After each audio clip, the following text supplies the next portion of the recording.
Hey everybody, Gunnison Undercover. Today is Friday, March 29th, 2019, and it's sort of a little cloudy day here in New Jersey, but the temperatures are creeping up in the upper 50s, and there's no wind, and I'm loving that kind of weather. So we got another blue zero hero story. This one's a real blue stinky turd, this one is, but he got his justice got served to him. And this is reported in NorthJersey.com. It's all over the web right now. This is out of Paterson Police Department, Paterson, New Jersey. And the story reads as follows. Drug-dealing Paterson cop Reuben McAuslin sentenced to more than 5 years in prison. And there it is. Take a look at that. I don't know if you can see it with the glare, but we'll give you the link so you can go to it.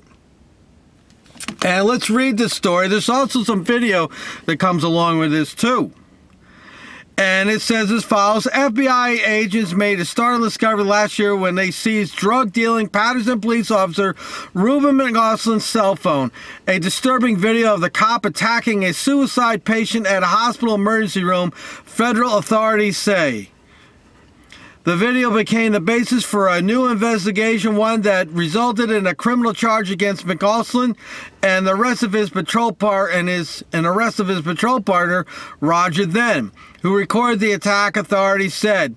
Prior to that video being discovered, we did not know about that assault, Assistant U.S. Attorney Rahu Agarwal said during the McAuslin sentencing in federal court in Newark on Wednesday morning. And this story came out. About the sentence came out on March 27th. Let's see what also it says.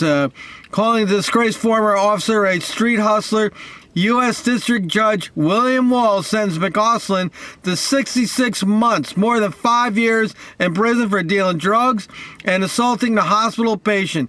He is scheduled to start serving his sentence on May 20th. Now, the interesting thing about this is this was in federal court. So when these blue turds, they got to go to federal court. They don't get treated the same like they do here when they go to Superior Court in the county, because when they go to Superior Court, it's all the nepotisms as it comes into play. So they get, they get arrested. It's a big dog and pony show, and then they go to court, and they always seem to get a nice little deal that kind of gets them out of it one way or the other, or they don't have to do as much time. But when they go to federal court, it's different. They don't have all that nepotism taking place. They're on their own at that point. The PBA's not helping them. Nobody's helping them. And that's the one good thing I say about the federal court thing. The judge also ordered McAuslin to pay $32,892 in restitution to the hospital victim who needed facial surgery to repair a broken eye socket, and to forfeit the $13,650 in made from drug sales. Confronted by the FBI with evidence of his drug deal, McAuslin agreed to wear a wire last year to help catch a Paterson couple who were supplying him with heroin pills, Agarwal said. McAuslin's work was an informant led to the federal drug conviction last year of Juan Vital and Karen Rojas on charges they distributed thousands of heroin pills in Paterson, authorities said. Well, this cop, he's going to go to jail, go to prison, federal prison, I'm assuming. He's going to have a real tough time because he's got two big things against him. One's bigger than the other. And you might think being the cop is the bigger thing against him, but being the snitch is the bigger thing. As the old saying, snitches get stitches in prison. So he's going to they'll probably have to put him in solitary confinement because they're going to be able to put him in the general population. One, he's a cop. He's a stinky cop. And two, he's a snitch. He's a snitch, so snitches, child predators and snitches are at the top of the list of getting their asses kicked in prison. So he's not going to have a good time with that. And when he gets out, his life's over. He's done. He's lost his career. He's going to be a convicted felon in prison. He'll be out on parole. He's going to be flipping burgers for the rest of his life. He screwed up. He screwed up big time. They should have put another charge on there called stupidness. I keep saying they got to have stupidness on the books, because that's just plain stupid. These cops here in New Jersey get paid well. They get great benefits. They got a great retirement, and there's no reason for them to go out there and try to make side money. But this idiot here chose to do it.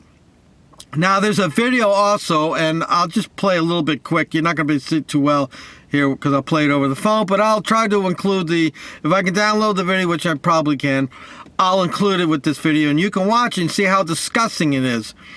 You know, these cops, I want to say these Blue Zero Hero turds, these stinky ones, you know, the things that they like to do is violence. It's always violence. If it's not violence against another man, it's violence against their girlfriend or their wife, or it's violence against a kid, or it's violence with the car. They're out getting drunk and cracking the car up and hurting somebody. But it's always violent related, and they do it without, you know, they have no, they're separate. It's called separateness. They don't feel the pain of other people. And that's one of the qualifications you have to be a cop, is that you have to not feel the pain of other people. Because anybody who does feel the pain of other people doesn't want to inflict things on people, don't want to jam them up with tickets and nonsense like that. So let me click on this and let's see if this video comes up. Go at it. You got the right guy. Hey. Yeah, bitch. I'm a what? Do it. I'm fucking playing with you.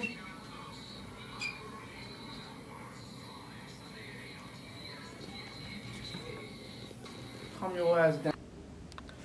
You know, a man bitch slapping another man, that's like total disrespect. I mean, you gotta hit a man, you punch him, okay? But when you bitch slap him, that's a total disrespect to that guy. So, you know, here's a guy's on a suicide watch. He's got enough problems in life. And this Blue Zero Hero turd, you know, the well-trained professional out there protecting and serving and putting their life on the line, shows up. You think this guy's there to help you. Next thing you know, you're getting bitch slapped by him. Oh, I don't know, folks. You know, and here's what disturbs me more than anything. Yeah, that bitch slap video, that's not cool at all. But what bothers me is, where's the law enforcement? You know, where are they at? I don't hear anything.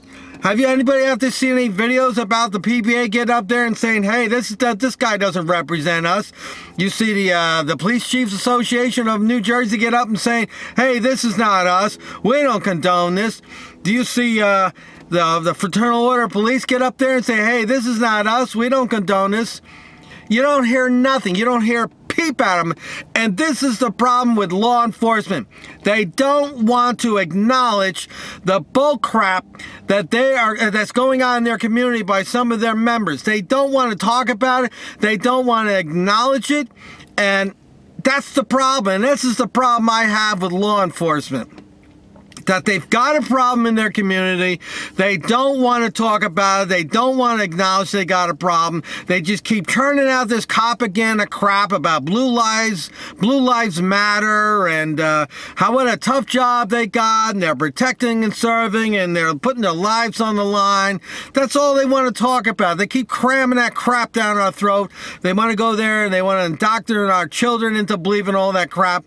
But in the meanwhile, every day a video keeps surfacing up about some cop beating the crap out of somebody and getting away with it. Fortunately, in this case, the cop did not get away with it, and he was stupid and recorded the whole thing. He probably was getting himself off to it every night because he wanted to immortalize that, beating that man up like that. Why else would you record it? You record it so you can take it back and brag to your friends how you bitch slap some poor guy who's got all kinds of problems. You know, the guy wanted to kill himself. I mean, he really had super problems there, and this was what the cop did to him.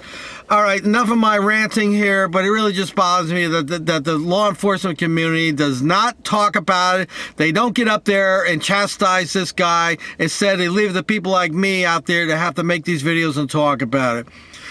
I will post a link in the description, and you can watch the video yourself and read the full story. Let me know what you think in the comments section. Like, share, subscribe. You're free to share my videos with people. My videos are not monetized, not making any money off of it. So feel free to share them and talk about it with other people. If you know of a story of a Blue Zero Hero, pass it along to me. You can send a link to me at gunnisonundercover@gmail.com, or just put it in the comment section there, and I read all the comments. And if you see something, you record something, don't let these cops get away with their crap. Once again, in this situation here, the camera was that cop, that Blue Zero Hero turd's downfall. So the camera is most definitely our weapon against bad cops. And we've got to keep recording them and documenting what they're doing and give praise to them when they're doing good and bring them down when they're bad.